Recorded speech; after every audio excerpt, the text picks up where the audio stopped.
મુખ્યમંત્રી ભૂપેન્દ્ર પટેલની અધ્યક્ષતામાં આજે થરાદમાં ભાજપની ચૂંટણીલક્ષી સભા યોજાઈ। કોંગ્રેસના પૂર્વ પ્રદેશ મહામંત્રી અને રાજપૂત સમાજના આગેવાન ડીડી રાજપૂત સહિત કોંગ્રેસના અનેક હોદ્દેદારો અને કાર્યકર્તાઓએ મુખ્યમંત્રીના હસ્તે કેસરીયો ખેસ પહેરી ભાજપમાં જોડાયા, જેમાં મુખ્યમંત્રી મજબૂત મતદાન કરી બનાસકાંઠા ઉમેદવાર રેખાબેનને જીતાડવા અપીલ કરી હતી। લોકસભાની ચૂંટણી આવતા જ કોંગ્રેસ અને ભાજપમાં જોડતોડની રાજનીતિ શરૂ થઈ છે, ત્યારે આજે બનાસકાંઠાના થરાદમાં મુખ્યમંત્રી ભૂપેન્દ્ર પટેલની અધ્યક્ષતામાં જાહેર સભા યોજાઈ હતી, જ્યાં ગુજરાત સરકાર મંત્રી બળવંતસિંહ રાજપૂત, સંસદ પરબત પટેલ સહિત ભાજપના ધારાસભ્ય, નેતા અને કાર્યકર્તાઓ ઉપસ્થિત રહ્યા, જ્યાં કોંગ્રેસ પૂર્વ પ્રદેશ મહામંત્રી અને રાજપૂત સમાજ આગેવાન ડીડી રાજપૂત, કોંગ્રેસ જિલ્લાના પૂર્વ યુથ પ્રમુખ ભગવાન જોશી, પૂર્વ મહામંત્રી યુથ કોંગ્રેસ બનાસકાંઠાના મહામંત્રી ધીરજસિંહ ચૌહાણ સહિત અનેક કોંગ્રેસના હોદ્દેદારો અને કાર્યકર્તાઓ સહિત ક્ષત્રિય સમાજના મોટી સંખ્યામાં લોકો મુખ્યમંત્રી ભૂપેન્દ્ર પટેલના હસ્તે કેસરીયો ખેસ ધારણ કરી ભાજપમાં જોડાયા હતા, જ્યાં મુખ્યમંત્રીએ મોદી સરકારના વિકાસ કાર્યોની વાત કરતા કહ્યું હતું કે આજે આપણે સોની સાથે ખૂબ મોટી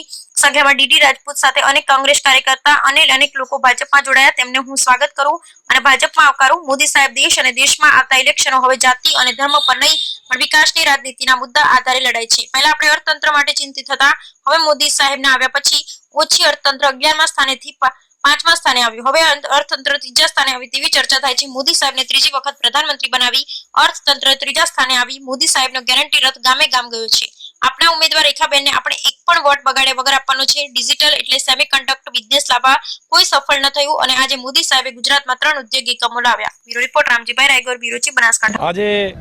થરાદ માર્કેટયાર્ડ ખાતે અમે અમારા ગામના તથા તાલુકાના આજુબાજુના હજારો કાર્યકર્તા સાથે ભારતીય જનતા પાર્ટીમાં જોડાયા છીએ। એની અમને ખૂબ ખૂબ ખુશી છે, કેમ કે નરેન્દ્રભાઈ મોદીની આગેવાની હેઠળ જ્યારે આ દેશની અંદર જે વિકાસના કામો થઈ રહ્યા છે, જેવી કે 370 કલમ છે, રામ મંદિરનું નિર્માણ, આવા તો અનેક કામો નરેન્દ્ર મોદી સાહેબે જ્યારે કર્યા છે, એની પ્રેરણા લઈ અને અમે પણ આ બધા અમારા કાર્યકર્તાઓ મિત્રો સાથે આજે ભારતીય જનતા પાર્ટીનો ખેસ ધારણ કર્યો છે, જેને અમને એની ખૂબ ખૂબ ખુશી છે